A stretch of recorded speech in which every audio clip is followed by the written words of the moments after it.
فعل کیا ہے تو اس میں اگر آپ یہ دیکھ رہے ہیں کہ ایک دفعہ، دو دفعہ، تین دفعہ امام نے اس طرف آنے کی تکرار کی لیکن اس کی زبان سے وہ کلمات جاری نہیں ہوئے تو آپ اس کو لقمہ دے سکتے ہیں۔ اور منفرد نمازوں کے اندر بھی یہ چیز ہے، چاہے منفرد ہو جماعت میں، امام پڑھ رہا ہو یا تنہا پڑھ رہا ہو، بندہ جب پڑھنا شروع کرے والتین والزیتون، آگے کا لفظ یاد نہیں آیا تو وہیں سے چھوڑ کر آگے کی کسی صورت کو اگر وہ کنٹینیو کر لے گا تو نماز میں کوئی سجدہ سہو نہیں ہوگا اور نماز بالکل صحت کے ساتھ ادا ہو جائے گی۔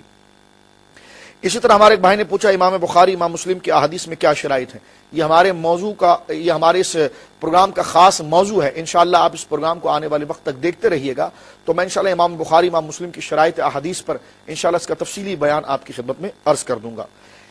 ایک سوال کیا گیا کسی غیر مسلم بینک کے اندر، یعنی جس کے شیئرز گویا کہ غیر مسلموں کے ہوں اور وہ مسلمانوں کے علاقے کے اندر ہوں، تو وہاں پر مال جمع کر کے اس سے پیسہ اخذ کرنا کیسا ہے؟ دیکھیں اس میں علماء کا بڑا شدید اختلاف ہے، اور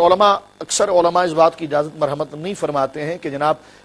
ایسی صورتحال کہ جس میں جناب سود حاصل کرنے کی نیت اس سے رکھی جائے۔ ہاں، اگر آپ یہی کرنا چاہ رہے ہیں تو اس کے لیے آسان طریقہ یہ ہے، سلیقہ یہ ہے کہ اسلامک بینکاری کے جو سلسلے شروع ہو چکے ہیں اور اسلامی بینکنگ کے اندر مسلمانوں نے بڑی ترقی کر لی ہے، تو مضاربت کے حوالے سے اور دیگر حوالے سے، اجارے کے حوالے سے آپ ان سے رابطہ کر کے اگر ان باتوں کو گویا کہ بروئے کار لے آئیں تو وہ آپ کے لیے زیادہ مفید ہے۔ لیکن اگر کوئی ایسا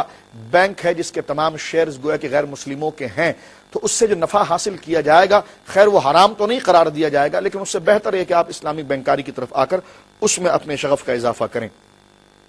اسی طرح ایک سوال یہ کیا تھا، ہماری ایک بہن نے سوال کیا تھا کہ قربانی کا جو گوشت ہے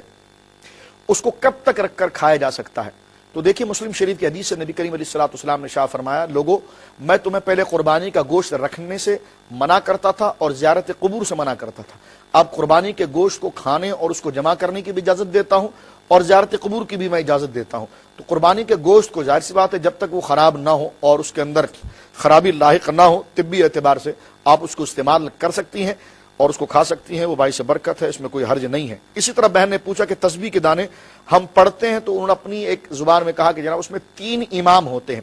یعنی جہاں 33 کے بعد ایک خاص علامت ایک مینارے کی صورت میں بنی ہوتی ہے، تو بہن نے کہا وہ 3 امام ہوتے ہیں، تو اگر کسی تسبیح کے اندر وہ نہ ہو تو کیا وہ ضروری کیا تسبیح پڑھنا منع ہو جائے گا؟ ایسا کوئی نظریہ نہیں ہے، وہ 3 امام نہیں، وہ صرف ایک 3 علامت ہوتی ہے تاکہ 33 دفعہ آپ سبحان اللہ پڑھ رہی ہیں، 33 دفعہ اللہ اکبر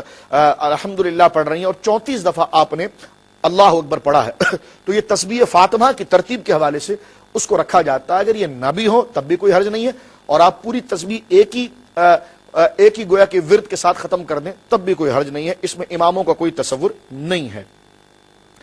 اسی طرح ایک اور سوال ہمارے گویا کہ دوست نے کیا تھا کہ خطبہ دیا جا رہا ہو اور خطبہ دیتے وقت ہم جب مسجد کے اندر داخل ہوں تو اس وقت دخول جب ہم مسجد کے اندر کریں اور ہم داخل ہو جائیں مسجد کے اندر تو اس وقت امام اگر خطبہ دے رہا ہو تو تحیۃ المسجد پڑھی جائے گی۔ تو دیکھیے فقہ حنفی کے روح سے یہ ہے کہ جس وقت امام خطبہ دے رہا ہو تو اس کے خطبے کی جمعے کے خطبے کی سماعت واجب ہے، اور اس وقت بندہ کوئی نماز نہیں پڑھ سکتا، نہ کوئی دعا کر سکتا ہے، نہ کلام کر سکتا ہے، وہ خطبہ جو ہے وہ نماز کے حکم میں، بس جیسے ہی آپ داخل ہو گئے تو آپ اس خطبے کے اندر شریک ہو گئے، آپ نے نماز ادا کر لی تو وہی ثواب جو تحیۃ المسجد کا ہے اس اعتبار سے اللہ رب العالمین آپ کو مرحمت فرمائے گا۔ اسی طرح ایک سوال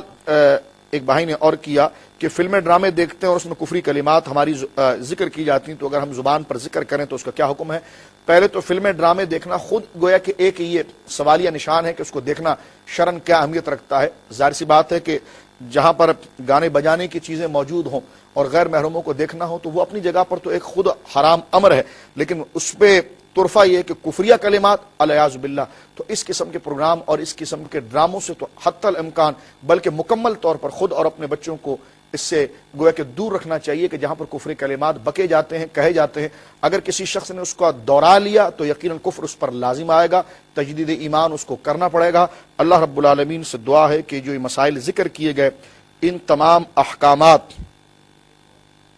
اور ان تمام باتوں پر اللہ رب العالمین ہمیں عمل کرنے کی توفیق مرحمت فرمائے۔ آنے والے پروگرام میں انشاءاللہ العزیز سورہ الحجرات کی آیت نمبر 6 کو دوبارہ آپ کی خدمت میں ذکر کریں گے۔ اللہ رب العالمین سے دعا ہے کہ اللہ میرا اور آپ کا حامی و ناصر ہو۔ وآخر دعوانا الحمدللہ رب العالمین۔